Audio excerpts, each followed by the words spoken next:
India's number 1 varicose veins hospitals అబిస్ను సంప్రదించండి. మీ నొప్పి లేని ప్రయాణాన్ని శ్రీ గురుభ్యో నమః. మహాగణాపతి నమః. శివాయ గురు నమః. శ్రీ కామేశ్వరదేవి నమః. సుమన్ టీవీ ప్రేక్షకులకి శుభోదయ శుభాకాంక్షలు. నేను మీ సోమేశ్వర శర్మ. మేషం నుండి మీనం వరకు ఉన్నటువంటి రాశి ఫలితాలు నా పరిజ్ఞాన సంకర్షణ మేరకు ఈ వారం రాశి ఫలితాలను తెలియజేస్తాను. ఈ రాశి ఫలితాలు ఈ నెల 31 తారీఖు నుండి సెప్టెంబర్ 6వ తారీఖు వరకు వర్తిస్తాయి. ముందుగా గోచారం. మిథున రాశిలో గురువు, కర్కాటకంలో శుక్రుడు, సింహంలో రవి బుధ కేతువులు, కన్యలో కుజుడు, కుంభంలో రాహువు, మీనంలో శని, అలాగే చంద్రుడు వృశ్చికం, ధనస్సు, మకర రాశుల్లో సంచారం. తులారాశి వారికి ఈ వారం చాలా అనుకూలంగా ఉంది. వృత్తి వ్యాపార పరంగా బాగుంటుంది. వ్యాపార పరంగా కూడా గడిచిన కొన్ని వారాల కంటే కూడా ఈ వారం చాలా బాగుందని చెప్పచ్చు. గత వారం బాగుంది, ఈ వారం బాగుంటుంది. అయితే వ్యాపార పరంగా రావాల్సిన బెనిఫిట్స్ ఏవైతే ఉన్నాయో అవి లభిస్తాయి. అయితే సంతానం పట్ల కాస్త వారి ఆరోగ్యం పట్ల జాగ్రత్త వహించాలి. ఒక భూమి కానీ ఇల్లు కానీ అమ్మి అప్పు తీర్చాలని ప్రయత్నం చేస్తారు. అది ఈ వారం నెరవేరుతుంది. క్రయ విక్రయాలు లాభిస్తాయి. రియల్ ఎస్టేట్ రంగంలో ఉన్న వారికి కాస్త అనుకూలంగా ఉంటుంది. ఒక కొత్త ప్రాజెక్ట్ని ప్రారంభించగలుగుతారు.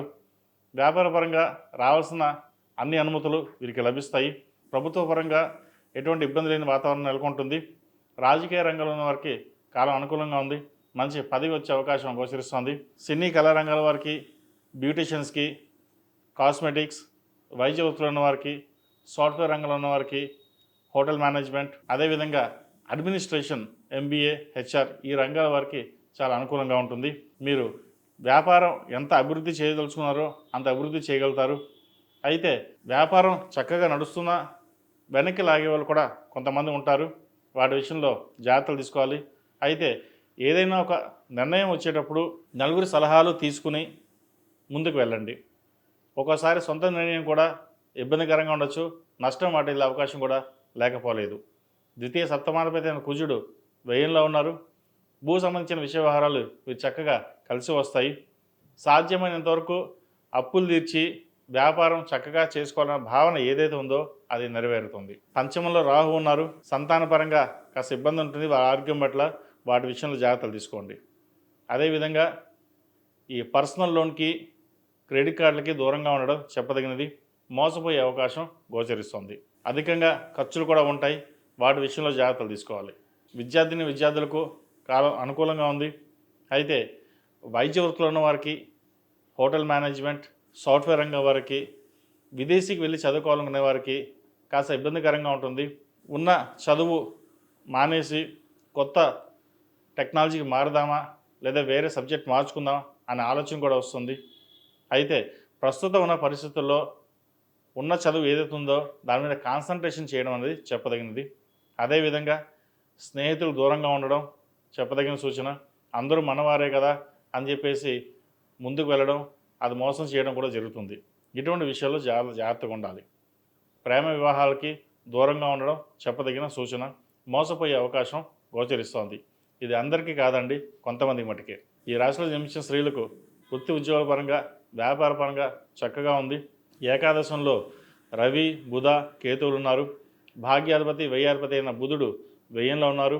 రాశ్యాధిపతి, అష్టమాధిపతి అయిన శుక్రుడు దశమంలో ఉన్నారు. కెరియర్ పరంగా మీరు ఎంత గ్రోత్ సాధించినప్పటికీ మీరు ఏమీ చేయలేదు, మీరు ఏమీ చెందలేరు అనే భావన కుటుంబ సభ్యుల నుండి మీకు వ్యతిరేకత అనేది ఏర్పడుతుంది.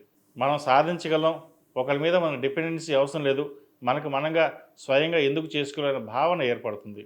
మీ స్వయం కృషే మిమ్మల్ని ముందుకు నడిపిస్తుంది. ఇటువంటి విషయంలో పక్కన పెట్టి జీవిత భాగస్వామి సలహాలు, సూచనలు తీసుకుని ముందుకు వెళ్ళండి.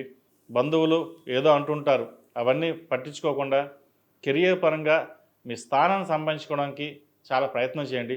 మంచి ఫలితాలు సంప్రాప్తిస్తాయి. తృతీయ షష్టమాధిపతి అయిన గురువు భాగ్యంలో బలంగా ఉన్నారు. భాగ్యాధిపతి పంచమాన్ని చూడడం, గురువు వీక్షణ ఉండడం, శుభగ్రహ దృష్టి ఉండడం వల్ల కొన్ని శుభకార్యాలు చేయగలుగుతారు. ఎప్పటి నుంచో చిరకాల వాంఛ ఇల్లు కొనుక్కోవాలి అనే ఏదైతే మీ కళ ఉందో అది నెరవేరుతుంది. కాబట్టి అన్నీ మంచి సూచన అనుకోండి, మంచి ఫలితాలు ఉంటాయి. ముందుకు వెళ్ళండి. ఈ రాశివారు ప్రతిరోజు ప్రతినిత్యం సుబ్రహ్మణ్య స్వామి అష్టకం పఠించడం, సుబ్రహ్మణ్య స్వామి వారికి అభిషేకం చేయడం చెప్పదగినది. మంగళవారం నాడు హనుమాన్ వృత్తులతో దీపారాధన చేయండి, మంచి ఫలితాలు సంప్రాప్తిస్తాయి. ఈ రాశిలో జన్మించిన వారికి కలిసి వచ్చే సంఖ్య 5, కలిసి వచ్చే రంగు మెరూన్. ఏదైనా పని మీద బయటకు వెళ్ళేప్పుడు సోమవారం కానీ మంగళవారం నాడు కానీ వెళ్ళండి, మంచి ఫలితాలు సంప్రాప్తిస్తాయి.